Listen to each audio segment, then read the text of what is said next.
गड़बिया हो गया। मतलब इस प्रकार से ब्राह्मण जिसके 6 कर्म होना चाहिए, दान लेना, दान देना, विद्या पढ़ना, विद्या पढ़ाना, यज्ञ करना, यज्ञ कराना, ये 6 गुण होना चाहिए, वो ब्राह्मण है। अब जैसे कौन मुख से पैदा हुआ ब्राह्मण, अरे मुख से भी कोई पैदा होता है का? पैदा जहां से होता है वहां से होता है।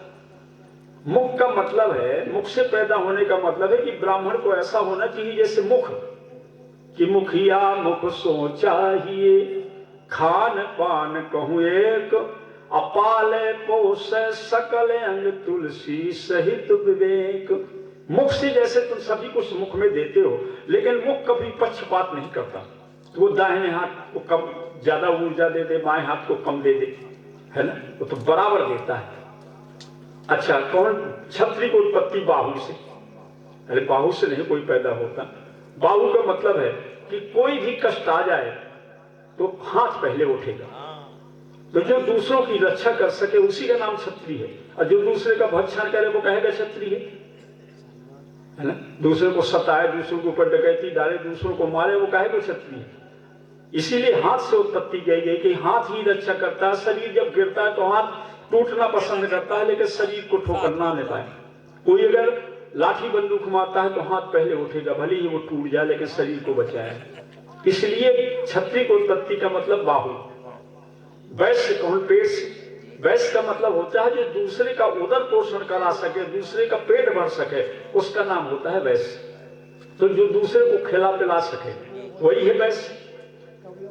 अशूद्र का मतलब पैरों से, पैर शूद्र ही सारा संचालन करते हैं समाज का।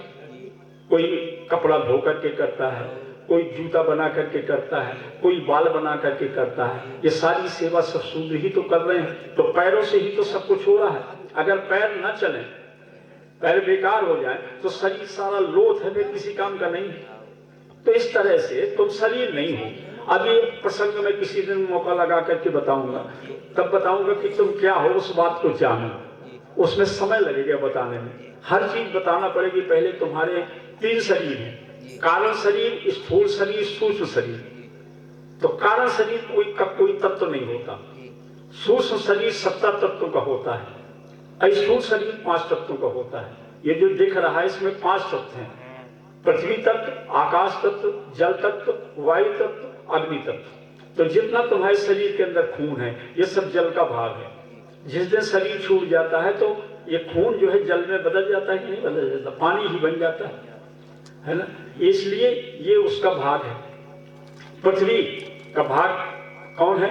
हड्डी, चमड़ा, रोम, नख, ये पृथ्वी का भाग है। अग्नि का भाग है कि इतने बड़े बड़े कौरा तुम डाल लेते हो, क्या चक्की लगी है क्या पेट में पीसने की? अग्नि का काम है कि उसको जला करके भस्म कर देती है।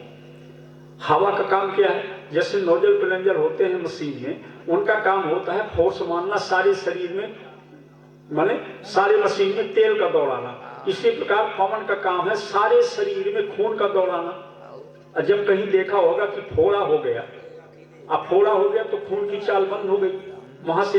अब फोर्स मारती है हवा, अब उल्टा छोड़ती है बार बार, अब खून पार नहीं हो रहा, तो कहता है आदमी बहुत लौकत भैया हम आओ। वही है लौकना की हवा फोर्स मारती है, अब खून आगे नहीं बढ़ रहा।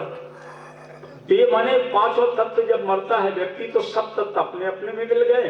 पृथ्वी तत्व बचा रहता है, तो चाहे उसको गाड़ दो, चाहे जला दो, चाहे कुछ ना कर दो, ऐसी फेंक दो, सो पृथ्वी बन जाएगी। वो तो इसलिए जलाना पड़ता है कि आदमी कहेगा कि ये देखो फलाने को बाप आए डरोगे, अब गंध ऊपर से आएगी। तो शरीर तुम नहीं हो, 5 तत्व तुम नहीं हो, और 17 तत्व, 5 ज्ञानेंद्रिय, 5 कर्मेंद्रिय, 5 प्राण, ये भी तुम नहीं हो। 4 अंतःकरण है तुम्हारे अंदर, मन बुद्धि चित्त अहंकार, ये भी तुम नहीं हो। तुम कह देते हो ना मेरा मन नहीं लगता, मेरा मन जहां तक मेरा लगा है तुम नहीं हो। मेरी बुद्धि नहीं काम कर रही, इसके वाले बुद्धि तुम नहीं हो। तुम कहते हो मेरा चित्र नहीं है, लेकिन आप कथा सुनने इसके वाले तुम चित्त नहीं हो। फिर तुम क्या हो? और समझो, फिर कहोगे कि मेरी आत्मा, इसके आगे है आत्मा। तो कभी कभी कह देते हो कि मेरी आत्मा गवाह नहीं दे रही भैया इस काम के करने का। मेरी आत्मा, इसके माने तुम आत्मा नहीं हो, इसके आगे हो तुम कोई। तुम वो हो कि जब बचपन था तब भी तुम वही थे, जब ये शरीर जवान हुआ तब भी तुम वही हो, जब ये शरीर बुढ़ा हो जाएगा तब भी तुम हो, और जब शरीर छूट जाएगा तब भी तुम हो। तो शरीर के पैदा होने के पहले भी तुम हो, और शरीर छूटने के बाद भी तुम हो, तो तुम सत्य हो कि शरीर सत्य है।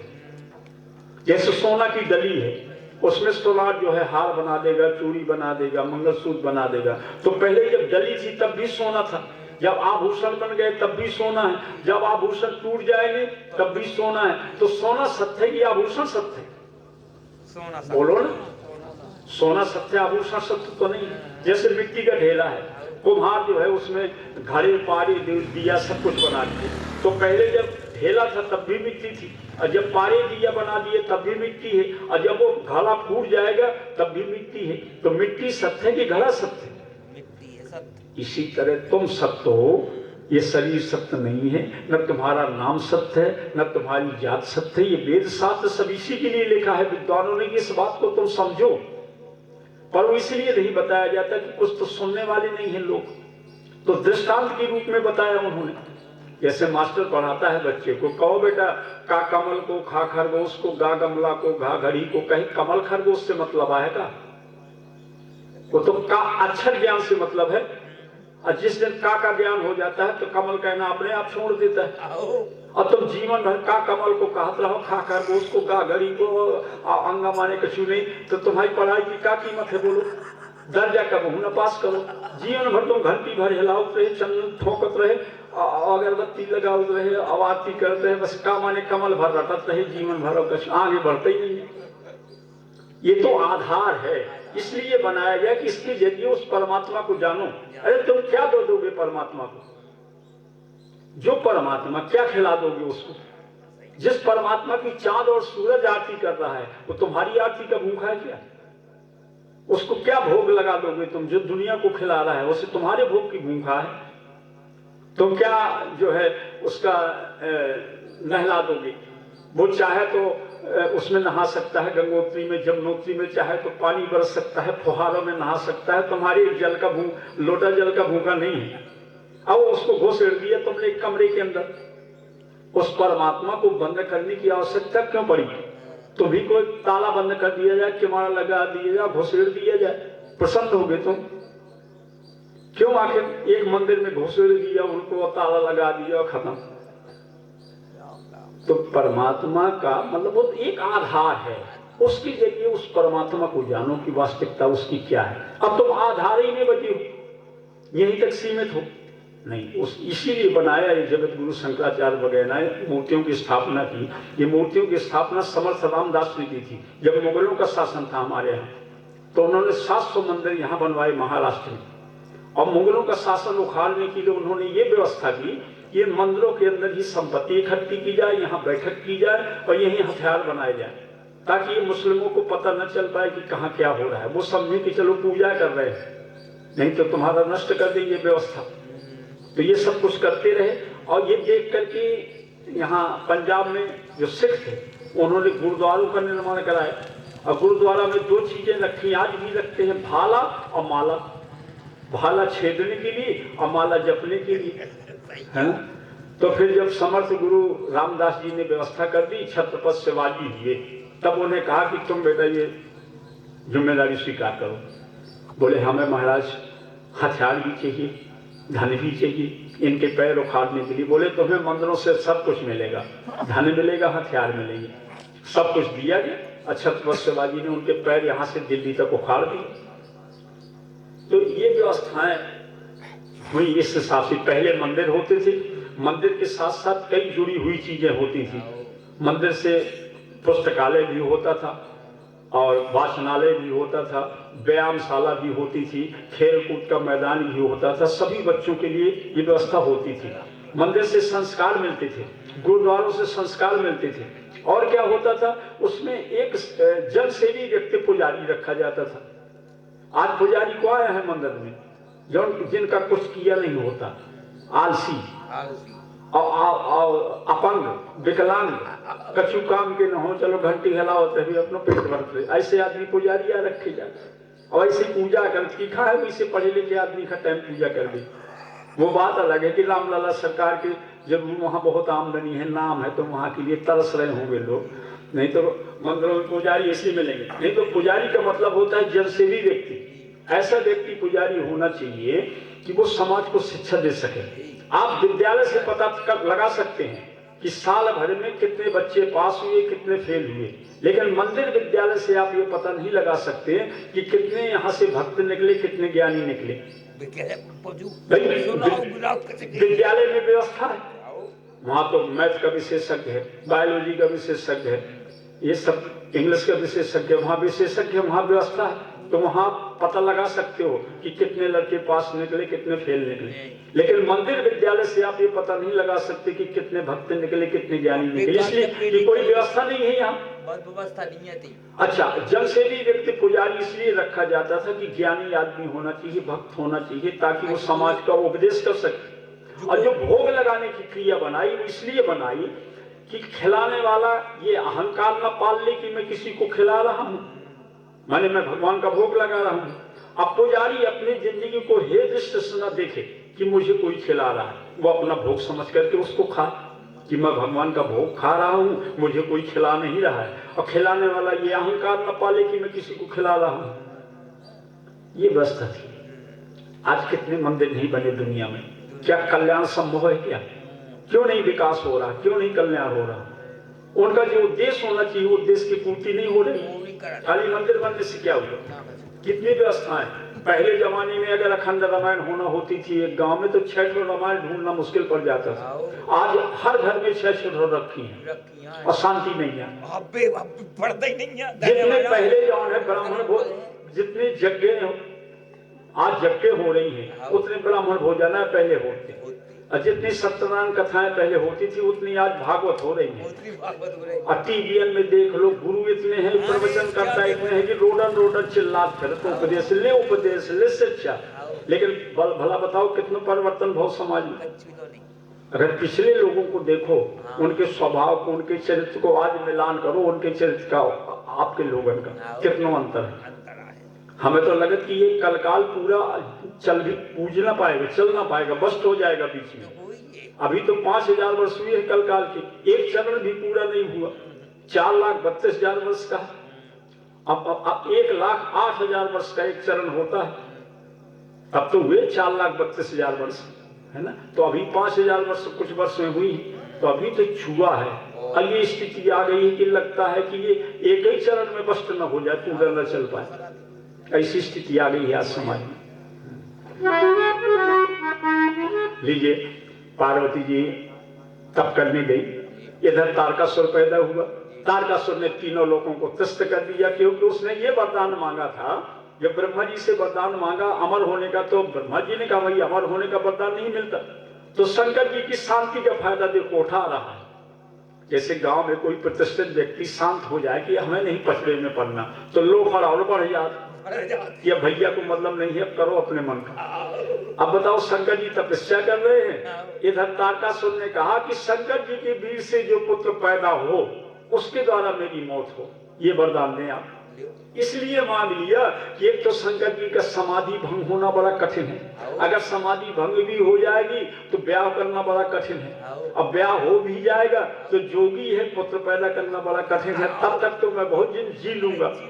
अब बताओ, ऐसा वरदान मांगा, मारा तो त्रस्त कर दिया दुनिया को।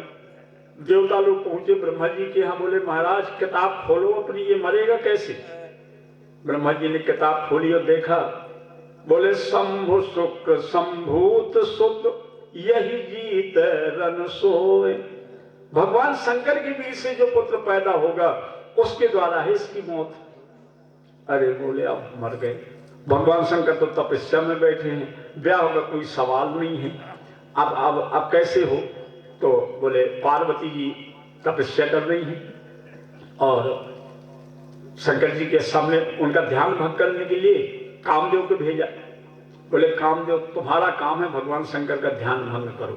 तो कामदेव जी ने सोचा कि सो विरोध ध्रुव मरण हमारा, तदप करब मैं काज तुम्हारा।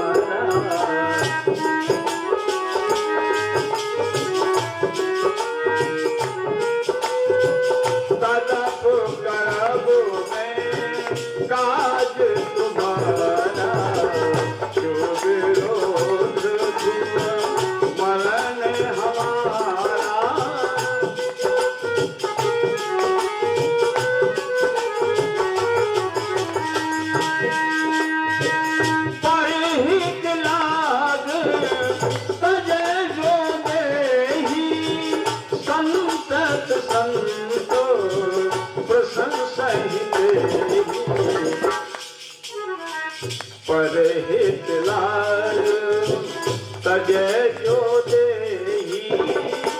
संतत संत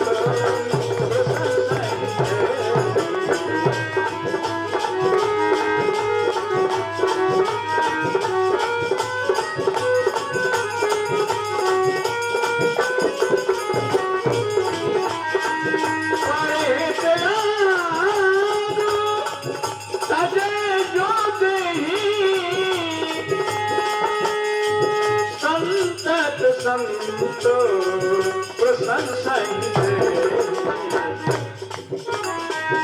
तो विरोध मरण हमारा तदप करब में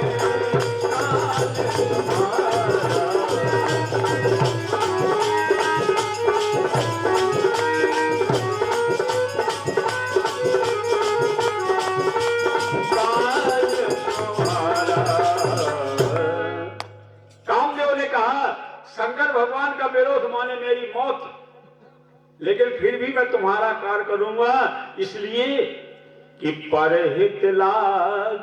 क्या सुंदर भाव है कामदेव का कि परहित लाग तजय जो देही असंतत संत प्रशंसित ही।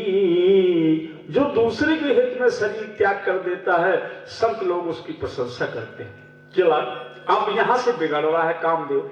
अभी तो भाव बहुत अच्छा है। कामदेव ने सोचा कि मरना तो मुझे है ही, पर मैं दुनिया को अपना जलवा क्यों ना दिखा दूं कि मैं क्या हूं। अब बताओ तुम्हें जलवा दिखाने की क्या जरूरत थी? तुम तो उतना काम कर देते जितना देवताओं ने कहा था। अब मारा उसने जलवा, ऐसा जलवा दिखाया कि संगम करही तालाब तलाई। तालाब तलैया संगम कर रहे हैं, पेड़ों की डालियां एक दूसरे से लपट रही हैं।